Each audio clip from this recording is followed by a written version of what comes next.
Hey, industrial professionals, before we get into the show, I want you to be aware of a free ebook that we have out on Industrial Talk.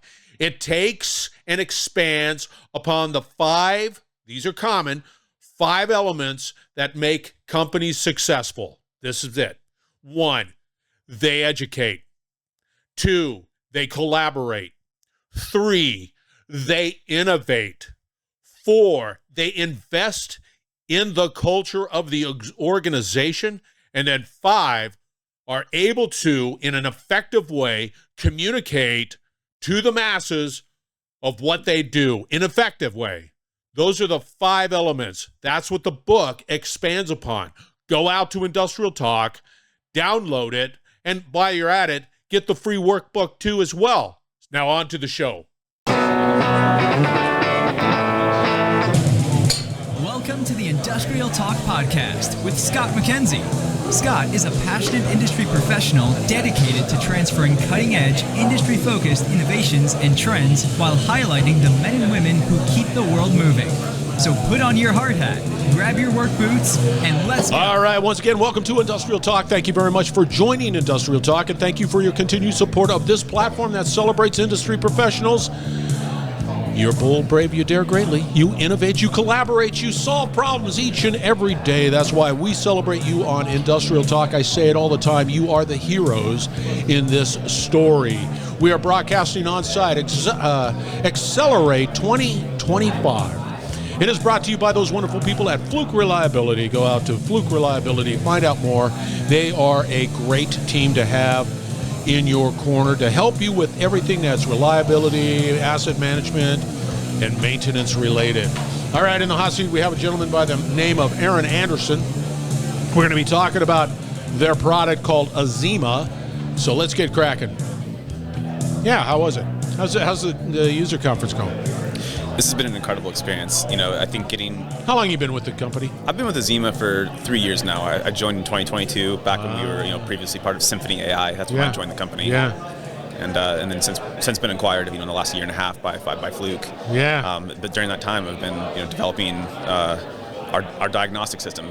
Translating data to insights during that time. For our customers. I'm sorry. You already did your background, so we all know that you got the street cred. You just had to chime in and say diagnostic. I mean, you got a gazillion terabytes of information and data that exists within Azima, and I'm not exaggerating. You got years of it, and how do you ensure that information is still accurate? I mean, what are you doing?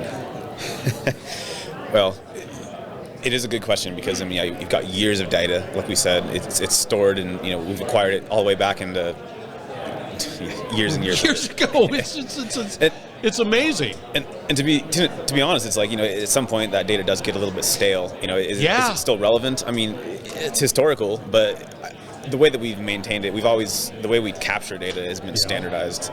So we've taken high quality data. I mean, the way we take data now in terms of vibration data and what we look for when we're taking it, that's been standardized for the last several years. So, I mean, really, data 15 years ago, 20 years ago, it may be old, but it's still relevant today because it's still usable by our system. We have a standardized way of how we collect it, what we look for in our data. And so, we have a data solution that really helps enable us to get the most out of it.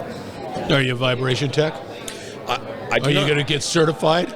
I'm a Category 3 vibration analyst. There you go. But I don't do it day to day. I work very, very closely with our team. I do work on the software side, but my background is in vibration. So prior to coming to Azima, I did work I worked for the Department of the Navy, and I did vibration. See, that's where Azima came from, right? Yes, back in the '60s, way back when. Yeah. See. Yep. So you were in the Navy. I worked for the Navy. I was a civilian, but I did work. They did vibration-related research and development for their torpedo systems, basically on the submarines. And so that's where I cut my teeth in the world of vibration, and that's kind of what pointed me this way. That's so cool. I get all giddy on that one. It's okay, cool. So people talking about Azima, people are talking about what's taking place. Where's Azima going? What's that strategic path look like? Well, what we're looking to do, we're looking at multiple time horizons here and what we're trying to accomplish. And the name of the game right now is building something that's going to be useful for top-level executives. They want to understand what what they're getting out of their reliability program. What are you doing? You're spending all this money. What's it doing for you? And so we need to communicate that to the executive leaders, the people making the decisions. At the same time, we need to communicate what you're doing for the workers doing the work at the bottom. In the chain. I understand. Of things. The ones that are in the trenches doing the real work. And essentially at the center of it all is we're trying to make reliability engineers superstars, so to speak. That's a cool thing. We want to build a platform that says, if I'm an RE, I've got all the tools at my fingertips to make sure I'm well connected with the state of my plant and easily understand what's my highest area of risk and what are things that are doing fine and I don't even need to pay attention to. And so really it's all about curating where that attention needs to go. So Fluke Reliability acquired Azima. I don't remember what the name of it was at that time, but let's say it was Azima back then. And then it's up to Fluke to sort of take that platform and to make it into a user-friendly, value-added solution. Mm-hmm. So is that an accurate statement? Is that where you're taking it? We acquired it. We see the value. Now we've got to, sort of make it a Fluke reliability. Absolutely, and that is where we're going. And so we've demonstrated that here at this conference. And just kind of the way that we've laid it out is we're taking all this data. We've got the hardware solutions. Between our Proof Technic, they develop world-class hardware. Yeah. They're capturing all this great data. Our system's built to the Azima solution is built to take all that data, get insights from it, generate actions out of that. And then of course that's where eMaint comes in, where you're going to actually manage that workflow. And then of course we have our alignment and balancing services teams and all the additional technology that comes with that. So really we're talking about end-to-end connected reliability. So any solution you need is going to be, Fluke is going to be there for you, essentially. Alignment. How does that fit within Azima? Because it does not. Yeah. We'll find it. We'll say you're misaligned. You need to align this unit. But yeah, because every time I have that conversation about Azima, it's always vibration. And again, a gazillion years of vibration data, and then I'm going to ping it up against some other. So with that said, so the user experience, the user interface is being modified in such a way that it's like, because here's the reality with Fluke and Fluke reliability, is that many of the tools that you have are designed in such a way that it makes it very user friendly. And if a tool is not that way, then nobody uses it. That is exactly it, and we are rebuilding our user interfaces. We're sort of taking the opportunity with this acquisition to make a more user-friendly application in order to interact with this data. And one key element of that is the simplicity. We're trying to make it easily understandable. So, as an example, as a user, you don't want to have to click 5 different times to get to somewhere. You want to see where that data is, and you want to get there easily. That's a key element of what we're trying to design in our next generation portal. I hear that you're testing the 2 questions, so I don't forget. I'll get to it. If I use the Proof Technic solution, vibration, whatever it might be, vibration detection, and I hit it into Azima, how quickly can that there's a result that spits out real quick? From the time the data arrives to results being generated is a matter of moments, really. See, that's so cool. Yes. Of course, the caveat there being that oftentimes it'll be reviewed by a human, in some time period following that, but you can get results very, very quickly, out of our diagnostic system. How accurate has that been? I think we tossed around some numbers, and I think if you were to do, forget the human element, if you were to just focus solely on the AI side of it, and assuming it's set up properly, that probably gets you about 85% of the way there. 85, I would say. And that, again, it's hard to verify that number due to it's a swag. The multitude complexity. But and then that added element of that remaining 15% really gets covered by the analysts. Humans in the loop here. So we believe that AI and humans working together provides the most optimal outcome for our end users. Yeah, no, I agree with you 100% on that. I do like that solution where you have the marriage between the technology and the human element, and being able to come up with real sound, tactical solutions. Absolutely. How does that work with eMaint? So the eMaint side of things, that's sort of a recent development pillar that we're focusing on, is sort of taking what we're looking to do in a nutshell is to translate the predictions, the element. We've identified a problem, something needs to be done about it, and eMaint comes in and is like, let's actually do something about it. And so the whole purpose of this connection between the Azima platform is to translates to work orders, basically. So when we identify a problem on the Azima side, through our AI and analyst solution, they're going to find a problem, and then that's going to immediately translate into a work order that you can actually take action on in your system of record in eMaint. So it's all about work orders. When will that take place? Where you're just it's connected. It's all a part of the service offering that exists for that connected reliability. Exactly. We are in the very early stages of it, and we're still doing.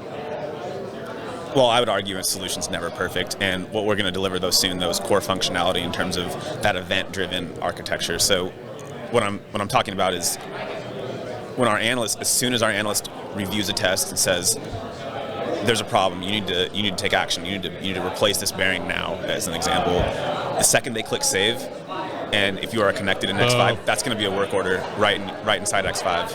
And the information is just auto-populated? Yes.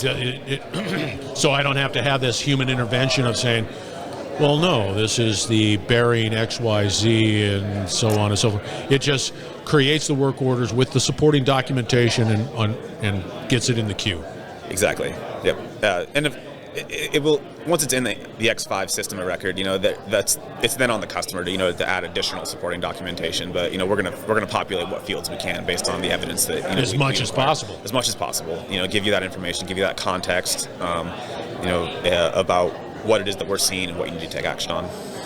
But the same thing can exist today with your Proof Technic solutions. Because I know that there's the focus of everything being connected in some way, shape, or form, so that data flows effectively and efficiently and accurately. The Proof Technic solutions, I don't need Azima. I can still use that as a standalone vibration tool. Yeah. Proof Technic builds world-class hardware. I mean, the VibExpert 2 has been in service for years as a very in-depth analysis tool, and that can be used without Azima really. It's an addition to. But you still need a human element. There's still an element, and that you rely on that human expertise quite a bit more with that, in terms of interpreting that data. But again, from a data quality perspective, that hardware is top notch. Really, it can do so many things. It can do anything you can think of. And as you continue to populate Azima, as you continue to fill it with data, how does that structure look like? If it's just you're constantly filling it with vibration data, is it specific to assets? Mm-hmm. Yeah. So here's a motor, it's an XYZ motor, here's the vibration, here, and so on and so forth. Absolutely. Yeah. So I mean, the machine's kind of like a person, so to speak, and you have a medical record with all your data you're collecting over the years. Yeah. It's no different than that. So you're a machine. Machine train, it might be a motor pump kind of combination. That's a machine, how we consider it.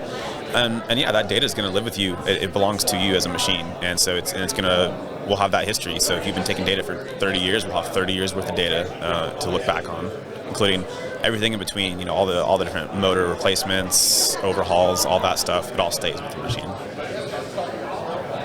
And go ahead. Go ahead. No.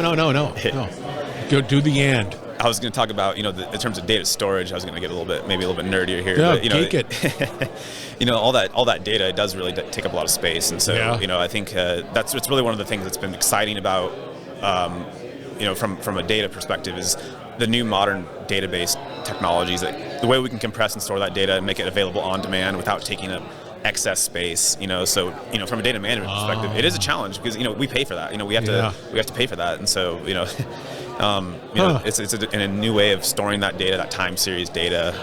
There's specific architectures out there that really help enable us to store that data. Right. And load it on demand when you need it. Yeah. Wow. So it's kind of exciting. Does it also sort of clean the data? It's like there's a lot of noise. Do I need that really? Do you just save all of the data? We will save it all. I mean, you can delete it, of course, after the fact if you want, but we will store it, but there'll be additional metadata attached to it. So, as an example, I mean, it's a fairly common use case where you'll take data on a machine with a wireless sensor or an online system. The machine may not have been running. And we do try to catch that on the edge and try to only take data when that machine's running. Right. But it slips through. It does. But our system will identify that. By the time it reaches our diagnostic system, we'll be able to say, this machine wasn't running. This is flatline data. Let's categorize it as such and sort of set it aside. Yeah, and that'll get resolved too. That'll all be taken care of. Yep. Where do you see it going? I mean, where's that future look like? To put on your future hat, what gets you excited for tomorrow? What's getting me really excited? Well, there's many things, but if I had to focus on, maybe one, and it's a key element of this conference in general is vibration is a major pillar in reliability, but it's not the only one. There's other ones. Oil analysis is another key component, of course, and that's one that keeps me up at night thinking about. And if I were in charge, and I would focus on developing a platform that can suit vibration needs the way that we do now and enhance upon that, but it would also encompass more modalities in terms of reliability. That'd be thermography, oil analysis. Sure. One stop, one solution for our customers. Ultrasound, you name it. Can you take to a certain extent the existing architecture of Azima and just populate it with different data? Absolutely. Yeah, it's extensible, and we'll obviously we got to put the work in and develop it. There it is. You're the man. So if I wanted to get a hold of you and find out more about Azima, how would I do that? You can reach out to me on LinkedIn. So Austin Anderson, you can find me at Fluke Reliability, and I'd love to talk to you. There you go. Now there's got to be more Aaron Andersons out there on LinkedIn. Oh, there's a million of them, I'm sure. But yeah, Fluke Reliability. Fluke Reliability. Yeah, put his name in and then comma Fluke Reliability. You'll be able to find him. Oh, you were great there, Aaron. Thank you very much. Thank you. All right, ladies and gentlemen, we're going to wrap it up on the other side. We are broadcasting from Xcelerate 2025. Fluke Reliability is the company. It's great. You get people like Aaron, so, reach out to him. His contact information will all be out on Industrial Talk. Thank you very much. We will be right back. You're listening to the Industrial Talk Podcast Network.